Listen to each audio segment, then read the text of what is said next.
A question that I commonly get about chords is, what chord should I use in the next section of my song?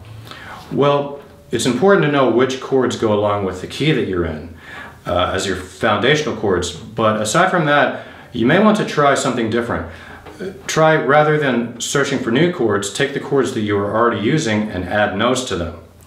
And a real easy way to do that is to take the major or minor chords in a key and add either the second or the fourth to them.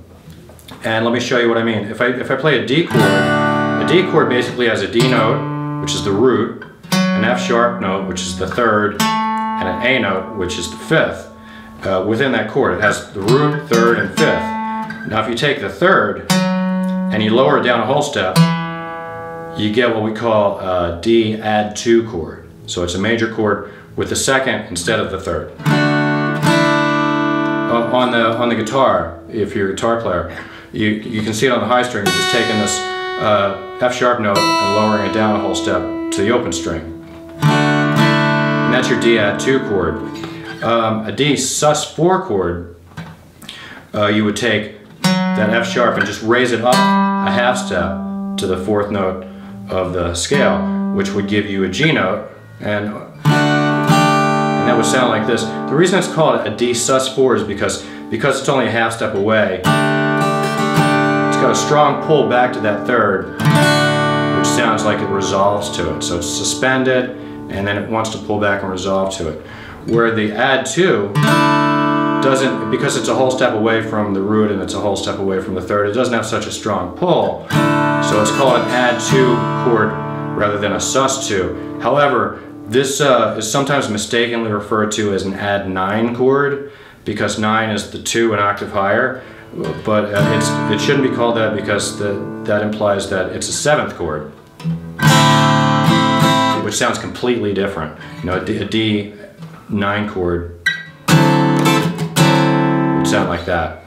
Okay, so your add 2 and sus4 chords, you can try these on any of the chords that you're currently using. So let's say your chord progression had a C chord and a D chord in it.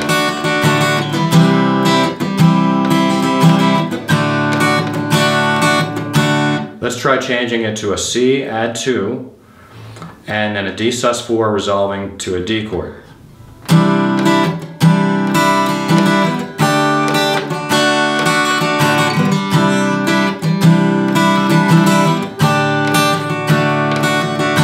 All of a sudden you've got something completely different just by adding those notes to the common chords that you already know.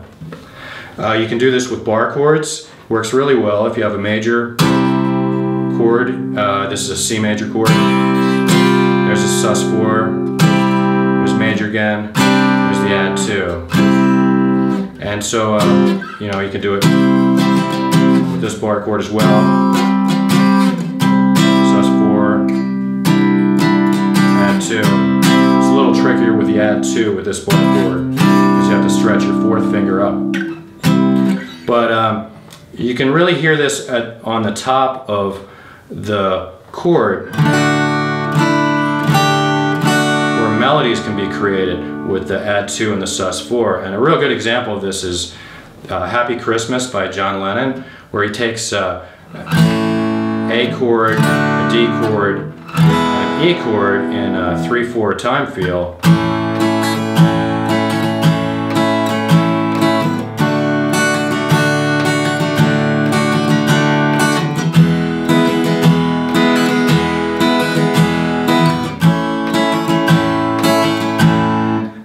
And by applying the progression which will go from the major chord to the add 2 to the sus4 back to the major chord, with each chord he gets this.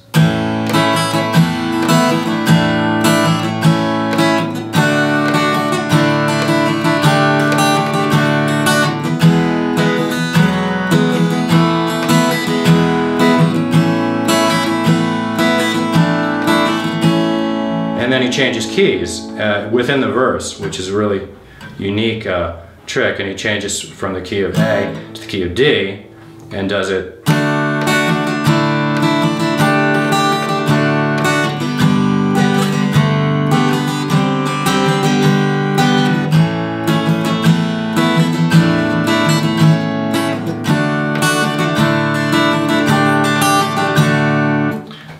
I've heard this type of thing a lot, even just creating melodies on the top of your chords with that's the single lines.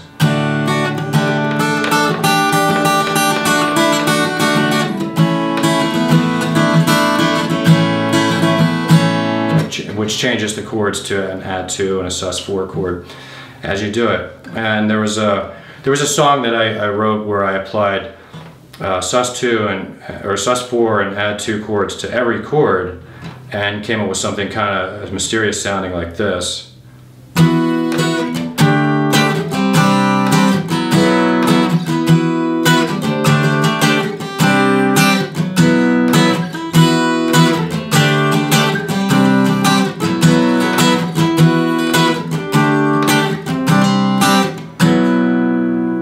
So try some of these chord techniques with your own songs.